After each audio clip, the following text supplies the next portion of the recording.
Frank Gaffney, sitting here, welcome to our show today. It's an honor to have you here. Is founder, president, and CEO of the Center for Security Policy. Under President Ronald Reagan, acted as Assistant Secretary of Defense for International Security Policy. I love that man. Yeah. Oh. And you got to work with him. I did. What an honor. That's a High point in my life. It's been pretty much downhill ever since. I hate to talk about myself right now, but it's called the Jim Bakker Show, so I do that all the time. But Ronald Reagan, I'm sure you've sat with ours because you go into meetings and you talk. But I've been in his home.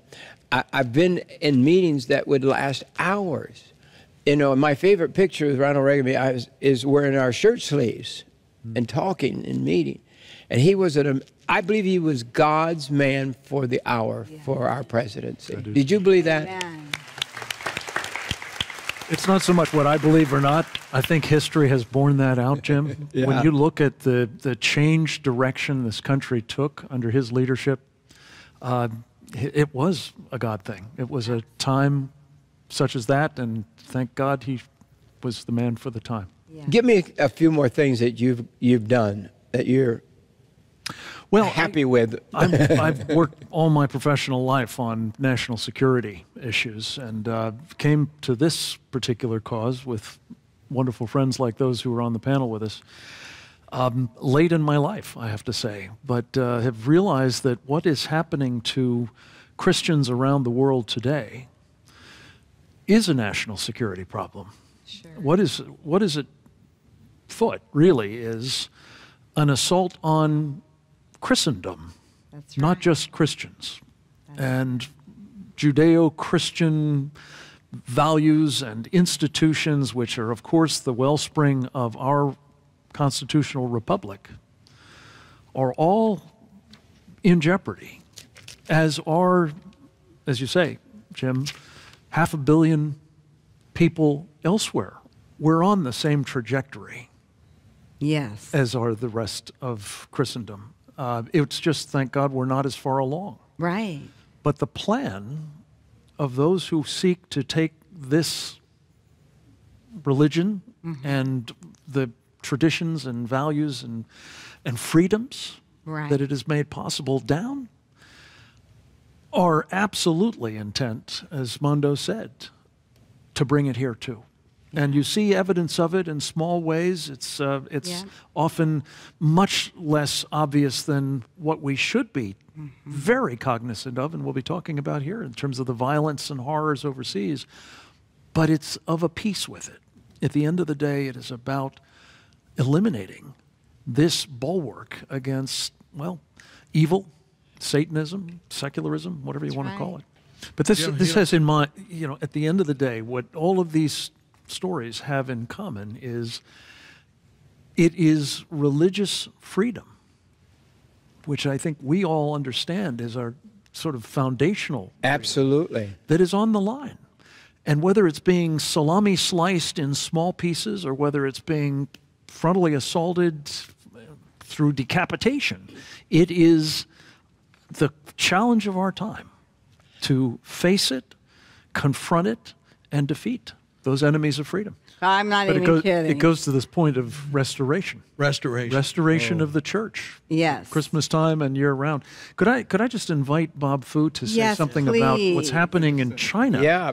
Because this is another example of the tragedy. Christians all over the world. There's a lot of Christians in China. Would you talk about that? Well, may I first ask, are you from China? Yes, thank you, Lori and Jim, for having me. I was born and raised up in China, and I was a Tiananmen student leader, then became a Christian through the wonderful work of American missionaries who were actually teaching English because Chinese Communist Party would not recognize any missionaries in China.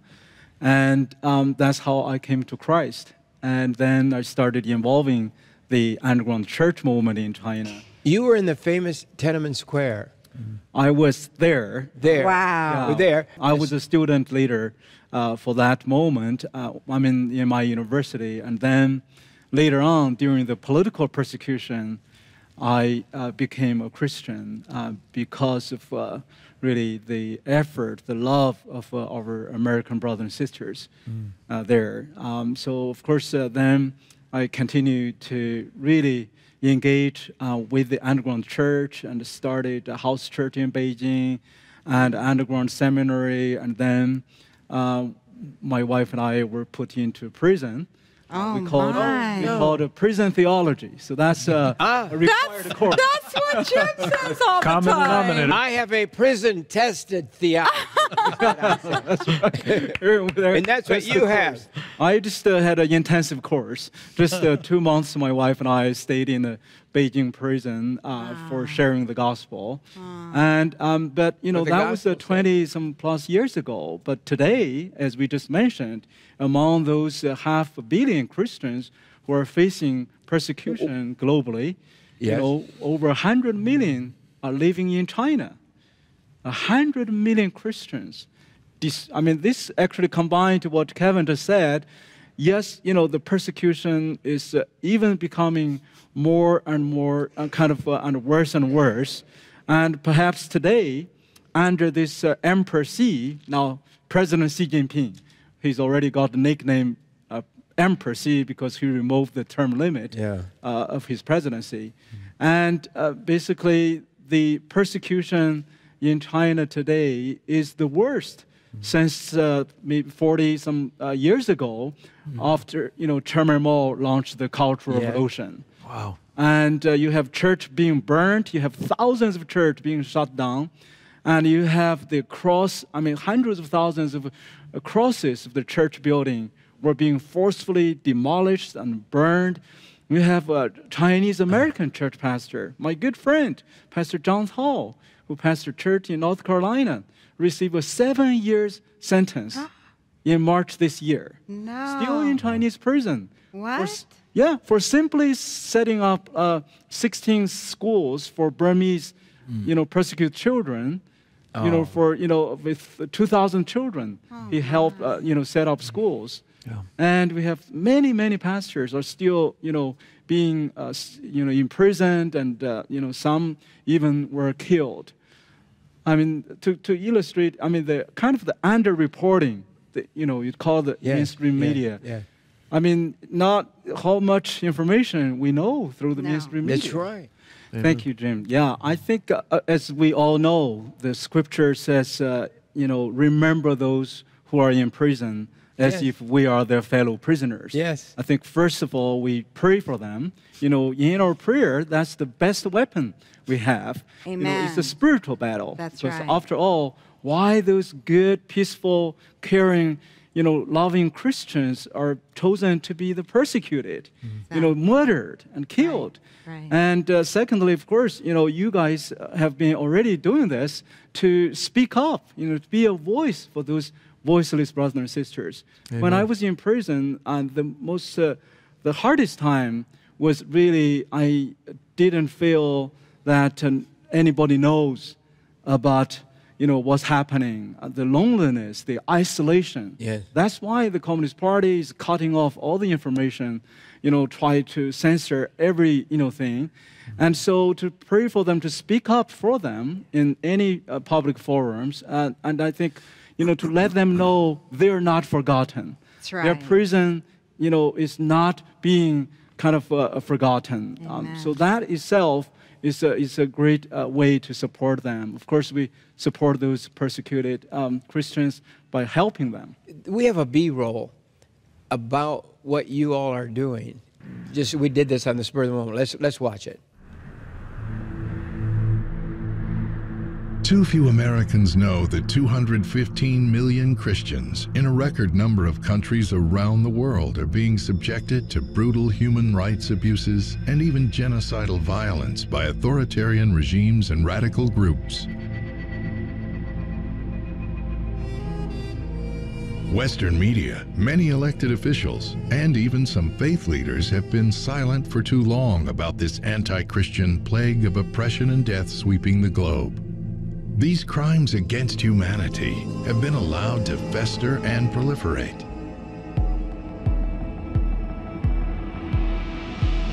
Current data and anecdotal information from reputable sources, including the United States government, show this may be the most dangerous time in history to be a Christian.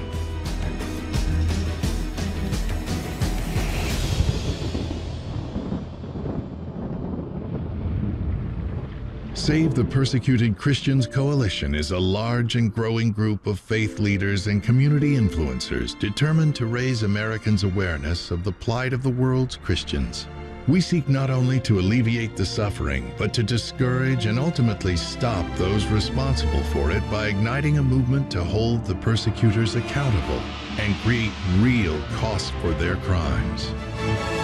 The Save Us movement is the American faithful grassroots bringing pressure to bear on governments that are engaged as a matter of state policy in the persecution of Christians, on those who allow it to take place on their watch, and on those who persecute with impunity.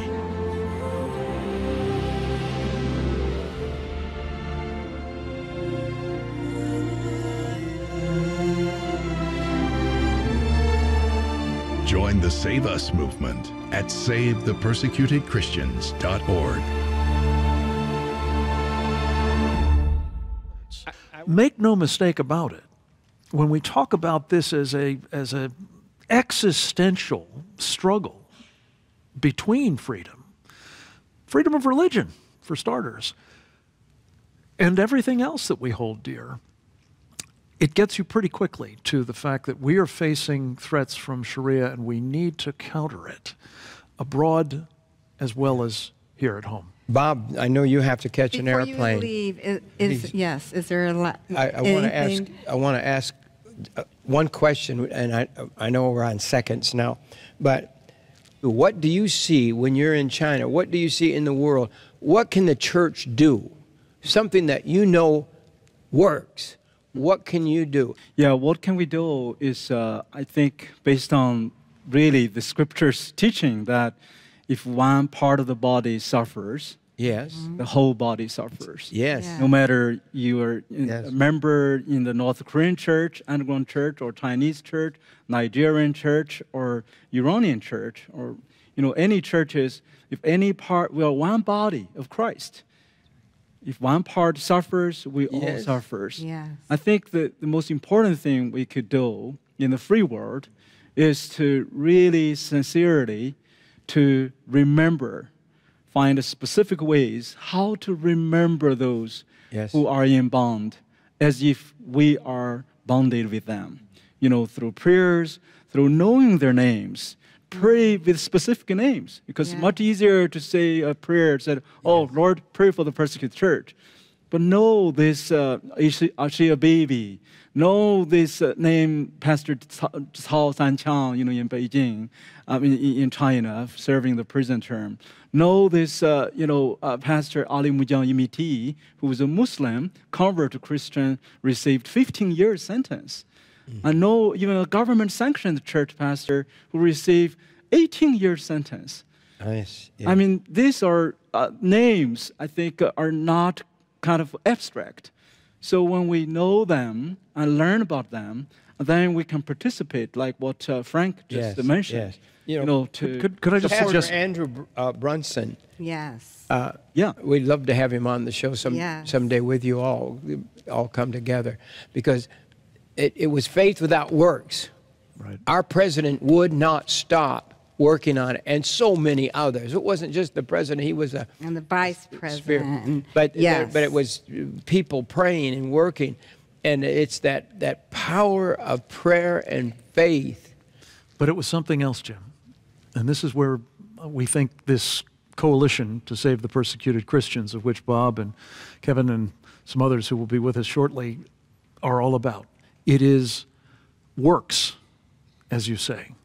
What President Trump did in that case was he held the president of Turkey and his government accountable for what he was doing to Pastor Brunson.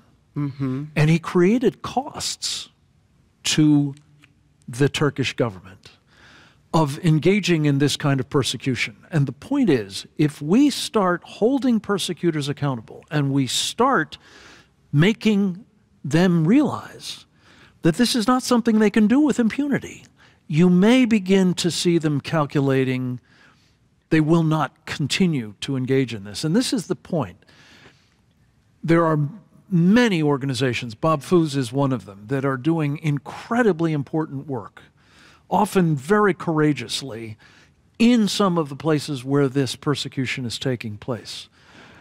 And a great number of them have come together as part of our coalition because they realize when you've got 215 million Christians being heavily persecuted, or 500 million being more generally persecuted, something more has to be done than just sort of symptomatic treatment of the suffering, important as that is. And that's where this effort is, we're hoping, going to make a real difference. And couldn't be more proud of the team that's come together for this purpose of holding the persecutors accountable and creating costs. President Trump showed the way, and we need to broaden that practice more generally.